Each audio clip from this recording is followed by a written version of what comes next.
But we had an issue because Customs held the half-inch tapes. The girl in reception said, I'm really sorry, but we haven't got the tapes, so we're not going to be able to master today. Hello everyone, we're back for another episode of Session Recall, and this week we're going to be discussing mastering. You look like you're in the same shirt as last week there, John. Well, yeah, I have this habit of I get a new shirt and I don't stop wearing it. Oh, okay. We did actually say for continuity again, we should be wearing the same. I'm obviously not in the same team, but I have actually got another. This is a different one. This is somebody after I asked if they could send us. Someone did send me another one. So it's actually a different Flip Flop Records t-shirt. It's on the Ralph Lauren t-shirt. But again, I'm back in Leeders again. That's 3 weeks in a row. I've flown back to do this podcast from our studio in Vale. Try to set up exactly the same. Yeah, we're discussing mastering. What percentage of your work is mastering work, John? I've got mastering this week. One of my regulars, I say regulars, Dale's one of the first person I recorded at my parents' house. Mm-hmm. And he's mixed some stuff at home. And yeah, I do a bit of mastering from time to time. I've got a couple of regular clients, so I'll get out once a year. I do some reissues for people as well. Yeah. Which actually completely ruins my Spotify algorithm. Because then, what I end up doing is I listen into their old tracks and stuff. They're all old masters of certain people. So there's an artist called Tick and Talk. Mm. And last year, my most played artists, or my favorite artists, according to Spotify, were them. Because I was referencing stuff all the time, just listening through. I think I just left it on one day, and it had gone on for 24 hours, and I've completely forgot about it. Right. I do. I do quite a bit. I quite enjoy it. Recently, as well, started probably mastering my mixes. It was just partly because I did it, and the band went, "Yeah, sounds great." I was like, cool. Yeah. There's a couple of reasons. There's budget reasons. There's you've done something from before, and they love the sound of it. I mean, I get stuff to just master. People say, "Do you master?" And I do, and I just master it. I haven't recorded it, I haven't mixed it, and I'll master it. Like sometimes you'll record and mix something, and then it'll get sent to me for mastering. And sometimes you've mastered things for me as well. Yeah. I mean, a lot of the times there's a budget for mastering, and we might use the bigger bands have certain mastering engineers they've always used, and we use Pete Mayer a lot of the time. Such good value for money. He just gets it every time. What you get back is brilliant. But sometimes due to, he's a busy man. So sometimes you haven't got the time to wait, or there's maybe not quite that budget, although he's amazingly priced. So you might end up doing it yourself. We've got various options, haven't we? Because we master from Leeders Vale as well. If we're we can master here with our outboard, or we can master in the box, master at home. We've both got home studios, and we've both got Pro Tools rigs, and we've both got outboard there as well. And we've got our mastering studio as well. Like in terms of plugins and equipment, we've kind of got everything we need to be a mastering studio and the monitoring. Yeah, it's been built up over time, isn't it? It's not something that we've just done over that. And I know with Leeders Vale, it's really well treated. It's acoustically it's really good, and obviously I've used Sonarworks in that room, and it's Sonarworks can be good just in terms of smoothing out.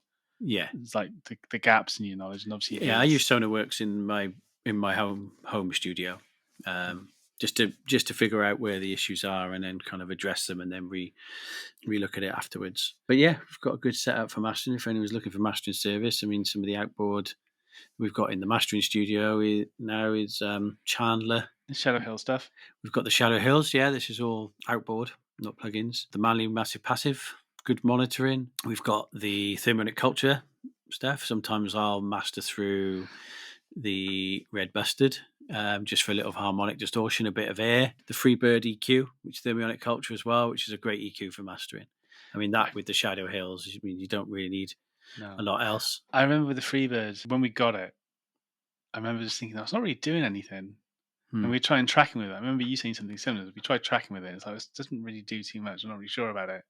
Yeah. And we put it on the mix bus, and it's okay, that sounds good. And it's it's one of those ones where you take it off, and then you notice, okay. You just need a little bump here and there, and it's just that velvety thing, and it does something. And it's great, isn't it? But yeah, sometimes you just want to use a certain mastering engineer. I mean, back in the day, you just went to a mastering engineer. We used to attend mastering. Now nobody comes to mastering, so we can master from any of our locations where we're at. Before you couldn't, you had to, and you went because you had tapes. You couldn't send them, so you generally go to mastering up to London. We used to go to Abbey Road to do mastering. Used to go to Mike Marsh at the Exchange a lot to do mastering. It was the Exchange. It was fantastic. Camden. done stuff there and had some amazing mastering trips because like the pressure's off. You're going to work with like, especially when you go to work with like a legendary mastering engineer, you get to go to New York just to master. You're not really doing anything. You're delivering the tapes and then you're sitting in for mastering for the day and get to spend a few times there. So one of my best mastering experiences was actually in New York at Sterling on Teenage Fanclub record. So they wanted Greg Calbi to master it, had the budget for it. So me and Raymond went off to New York to master with Greg Calbi, who's a legendary mastering engineer, and getting to go to Sterling. But we had an issue because Customs held the half-inch tapes. So we couldn't master. We got to mastering, and the girl in reception said, "I'm really sorry, but we haven't got the tapes, so we're not going to be able to master today." And we were like, "Oh God!" But they were really good with us. Said, "We're not going to charge you for Greg's time. He's got other stuff he can do, but there's no way of knowing how long it's going to be because Customs don't tell you that." So they said, "We'll be flexible. We'll slot you in as and when we get the tapes back." For days we waited, and we're staying in a nice hotel there. We were in the Paramount Hotel in Times Square. So we got a nice hotel, and it's on Sony, and they can't send us home because we're there now. So they were busy trying to find us things to do. So we're getting taken to this party, and there was this going on, and we're getting gone out for dinner here. And then they got us tickets at BB King's place to go and see Little Richard.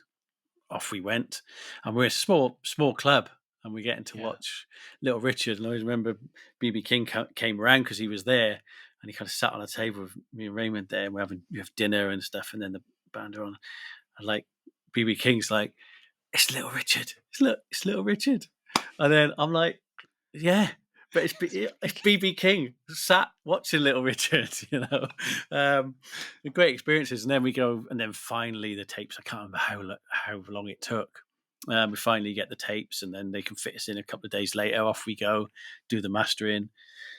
And Greg was brilliant. You go in his studio, and there's a letter on the wall in a thing, and it says, "Pop by to see." It says something like, "I came by to see you weren't here, but it's okay because I trust your ears." Signed John Lennon. So it's like endorsed. I don't need to be here. You know what you're doing.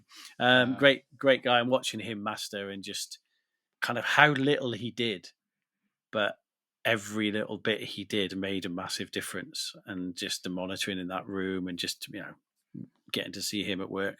Same when you go to Abbey Road and those guys. They just run it through that chain, and it automatically has this kind of lift and this velvety thing going on, and it's just such a well-oiled machine. Those old desks and everything, and the chain it goes through, and they don't necessarily have to do a lot. Hopefully they don't have to do a lot because it means the mixes are good, and if they're your mixes, that's a nice thing to be told. But I always worry that when you send stuff to mastering engineers, I'm always sure mastering engineers always just go, "Oh, your mix sounds really good," even if it doesn't. They're going to go, "Yeah, it sounds really good." Yeah, they always get paranoid about that. I do, and certainly, you can't really. If the engineer goes, "How was it? How did you find it?" I might say, "Oh, well, there was a little bit of muddiness around the 300 or whatever," or the vocal was a little bit lost in the mix, so I've just brought that out a bit, or something. You might just give them some of that kind of feedback. You're not going to say it was an absolute bag of shite, and I pulled my hair out for 3 days and trying to fix everything that you'd totally messed up. So there is that element, but that's why when you go to mastering and you work with these guys, you actually then, because you get to see how much they do, how much is needed, what are they doing here, and always have a look at what they're doing, what are they taking out, what are they adding. And if they're battling with it and going through, and you might hit one problem track where they're just going, "This just doesn't sit with everything else, and this is because of that." And when you're there, you get to see that. So that paranoia goes because they're not doing anything. Obviously they're always telling you it's great, aren't they? But we do a lot of mastering. So get stuff. I mean, every week there's stuff to master, whether it's a single or an EP or an album. Getting stuff all the time, getting more and more now. And as we're doing it more and more, people are obviously bands talk, and they're saying, "Oh, we're getting, Nick mastered ours," and maybe that's we're quite reasonably priced. So if the budget's not there, or if we've recorded it, why not master it? But I do like sending it off to Pete because extra pair of ears. You've recorded it, you've mixed it, and then just getting someone like Pete Mayer to just oversee it. It was one of the things I did in my old studio. One of the things I was really happy about. I went to Harvard I was doing attended mastering for a while, and I was really glad I did that because it was just like an extra pair of ears. It was like the QC thing, I suppose. It's like someone else is checking over it because you can get a bit tunnel vision. Sometimes. Exactly, and it's they're mastering in a room that's set up for mastering, that's got really good monitoring. Like Orbiter Sonora, where we do the mastering over in Spain. It's our mastering room there. It's really set up, the monitoring, the room, and everything's treated for mastering. So it's a great place to do it. But our rooms are good as well. But yeah, I mean, with the mastering, when I get sent stuff I haven't recorded, it's nice when you haven't recorded it. You don't know all the elements. You haven't got all those things going around in your head about it, and you can listen to it objectively and go, "Oh, that needs a bit of this." I always think, the less you have to do, like the better. Sometimes you don't have to do a lot. If it sounds good, why mess with it? Why, you're there to make sure it sounds good. And if it already sounds good, then that's just verification for them that it sounds good. Then you'll do the technical aspect of it, the levels, making sure there's nothing flappy at the bottom end, or if there's tiny little bump here and there, and then the technical stuff, which is adding the codes and doing the DDP masters and all that, which, is a big part of the mastering, which takes that responsibility off a band member or off an engineer or something.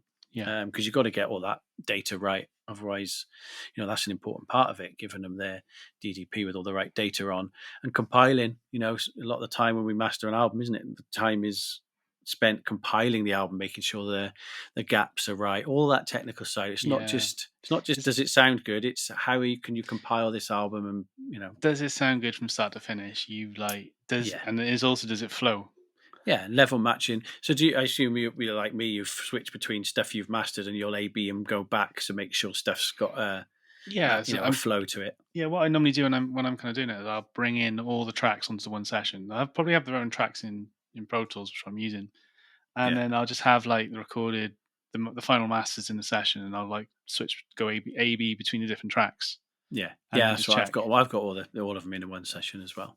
So like, it's just very easy to kind of like loudest match or just check like is everything kind of flowing, is there anything that's jumping out, or do I need to kind of revisit it? Yeah, because obviously dynamics in a mix and how much compression they've used, stuff like that, can affect, like, some songs can just jump out of the speakers already and maybe the others don't. And even though they're kind of appearing that they're at the same levels, then they just have completely different dynamics. So it's addressing that so that, especially if they come next to each other on the album, it doesn't necessarily matter if it's a kind of slow kind of song that starts quiet that's following a big song, but if it's two big songs together, it's like, you got to address all those things. So there's that massive technical aspect to it. Yeah, in an ideal world, it would always go off. I mean, I'd love to use the big guys. I've had stuff, Bob Ludwig's master stuff for us, and we've had stuff done at Metropolis, at Abbey Road, and there's lots of great mastering engineers. There's a guy out in Portland as well who's brilliant. And with the Thunder stuff, we always use Edwards, and he's always does an amazing job. And we'd love to always use a mastering engineer, really, but it's part of our business that enables us to obviously get work as well and get paid, and it's an aspect that we do. But yeah, on a record that I'm producing or mixing, it's nice to send it off to, Pete would usually go to have that kind of, and they always come back sounding so good. Yeah, because I remember we did like again going back to General Ford's Army. You did a shootout, didn't you? Between a few. Yes. And it was like Abbey Road did one, like it was Abbey Road, Pete, and Bob Ludwig. So we had a track done 2 or 3, and it was one of those things that at first, especially like for Simon, who is Simon Ford, General Ford's Army, for him, it was like there wasn't much. Was that what you going to say? Daisy Flame in the Porcelain Cage. Daisy Flame in the Porcelain Cage, the Lost Album, one of the absolute masterpiece. Great fun to work on. Great album, musical, just brilliant. And should definitely have a lot more credit than it does. So yeah, some really interesting tracks on there. He's an interesting artist. But yeah, we did have the shoot off, and it's not as obvious at first, maybe more obvious to me, the trained ear, but Simon, it took him a little while, and then he was like, right, we discounted the Bob Ludwig one straight away, not because there's anything wrong with it. It was just pretty much like the mix. It was just exactly the same as the mix, but I'm slightly too bright, maybe. We had Abbey Road's one, which just had this velvet kind of love wrapped around it. You couldn't quite put your finger on, but it just had this thing. It made it sound really warm and really nice. And kind of, you imagined that over time, even though it hadn't done a lot over time, you wouldn't get tired of listening to that. Whereas the Ludwig one, maybe you would. It was kind of maybe over time you would. And then the Pete one was great, and it had slightly more width, and Simon really liked what it did to his vocal. It had this effect on where his vocal sat and the kind of how it kind of jumped up, and so he really liked that. And he was like, I really like the Abbey Road one because of this, but I really like the Pete one because of this. Pete's slightly edgier. The vocal sat really nice. And they were both good for different reasons. Not that they were miles apart, to be honest. The mixes were good anyway, and they're both good masters. We went with Pete because it was about that vocal, the vocal kind of thing won it. But I mean, I really like the Abbey Road one. But then for an unsigned artist, self-finance like Simon, it's like, do you go into the thousands? How much difference is it going to make to his record sales? He's trying to make the best record he can, but he's already spent all his money on session musicians, studios. It's like, we can have this mastered, this one, which I really like because the vocals for a few hundred, or this one's into the thousands. So for an unsigned artist like Simon, it's justifying spending that thousands, is the end user by the time everyone listens to it on a little pair of earbuds. I mean, you're always trying to make the best record you can for the budget you've got. The difference for him wasn't big enough to justify spending hundreds and hundreds of more pounds when there was absolutely nothing wrong with Pete Mayer's. He actually really liked Pete Mayer's, but also really liked the other one. So it was then, well, I really like this, so let's go with this. And it saves him money, which then he can put into promotion, Yeah. But I still think people should always get their stuff mastered. People say, they can just run it through a limiter or whatever on their system, and it sounds like a bag of shit. It really does. It sounds nice and loud and nice and crunchy, whatever, but then it gets played on the radio and it dies a horrible death. Yeah. Or you can get mastering done really well for a really good price now. So I would say always go and get it professionally mastered, just to have that validation as well, and just because that's what mastering engineers are used to doing. That's what they're there for, that process at the end, that extra pair of ears. But yeah, definitely make sure you get your stuff mastered.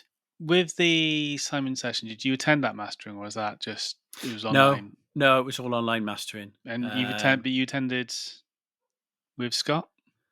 The last one I did at Abbey Road, the last session I attended the mastering at Abbey Road, for Kitten Pyramid's last album with Scott. I think, Scott, we could have done the online thing, but I think as an experience, Scott wanted to go to Abbey Road, and we spent a lot of time on that album, so he was like, no, let's see the whole process through. And we had kind of business meetings to anyway, so things to discuss. So it was like, right, we can do all this in one hit. We go to London, we go to mastering, we make sure we see it through. It's a nice experience to go to Abbey Road. He'd never been, and then we can have our meetings and talk about all the business stuff that we had to talk about anyway. And it was really reasonable. It was great. They didn't have to do a lot to it, but great experience, great day out. Everyone there's, so great anyway. And it was reasonable because it was done pretty quick, to be honest. It didn't actually it was a really reasonable price that they did. And So I'm guessing that for attended mastering, they're not really charging per track. Then they might be charging. It was per hour. Per hour. Yeah, so it was per hour, but we were getting through them. And did they do? I'm just wondering, did they do the half speed mastering thing or not? Because I've heard with places, I think Metropolis might do this. Yeah, where they play it back at half speed. So obviously it's like the shift spacebar trick you do in Pro Tools when I'm trying to do edits and stuff. Yeah. And then obviously it's playing back at half the speed, but then you capture it again like a faster one. But then it just means that I'm not really sure why, but they didn't do any of that. But I don't know if they do that technique there. No. But I'm wondering if is that for vinyl. I have to get mastering engineers on. Yes. Other mastering engineers who do that and find out why. Well, we have talked to Pete about coming on, but he's such a busy man. But if we can get the stars to align, then he will come on and be doing a mastering podcast with us. Cool. Yeah. Anything else to add? I think that's kind of no. Just send us your tracks for mastering. Yeah. We'll master them. And if there's anything standing out, I think what I've got at the moment, one or two people, I'm giving them feedback, going, well, I think we need to just make a couple of adjustments first. Yeah. Before we do it, before you send it over, I think we just need to tweak the levels, bring the vocals up a bit. Yeah, I respect that when a mastering engineer says that. If you just drop your snare or brought your snare up a little bit or something, those little things. But maybe we'll post some tracks, get permission off the bands, and maybe post some tracks that pre-master and then mastered that we've done, or that some other mastering engineers have done, and then we can actually talk about the differences and what's been done to them. And I've got an album I'm going to master it in the next couple of weeks, actually. And it's well mixed and everything, but the vocal's just a little bit too buried. So in that mastering process, it will be bringing that vocal out and the techniques to bring that vocal out just a little bit. Where are we going to be next week, John? I'll be back in Spain, going to start work on some tracks with Max Rafferty over in Spain at Orbiter Sonora. Yeah, and at my place. Nada Surf in Leeders, Vale this weekend. So finishing off their album, which sounded really good, with my old production buddy Ian Lawton, who's going to be a guest on here. Great front of house engineer, tour manager. Yeah. Try and grab him for a podcast on the weekend, John. Try and get an interview with him. But yeah, I'll be back in sunny Spain next week. Cool. As always, as I say before, we've got a workshop that's happening in April for production workshop available, which you can visit at sessionrecall.com/Leeders Vale. If you have any questions, drop us an email, podcast@sessionrecall.com, and you can leave us a comment if you're on YouTube. But thanks again very much for watching. If you know anyone who would find us interesting, please share with them as well. And hopefully we see you all again in the next one. Great. Bye-bye. Cheers, John. See you, mate.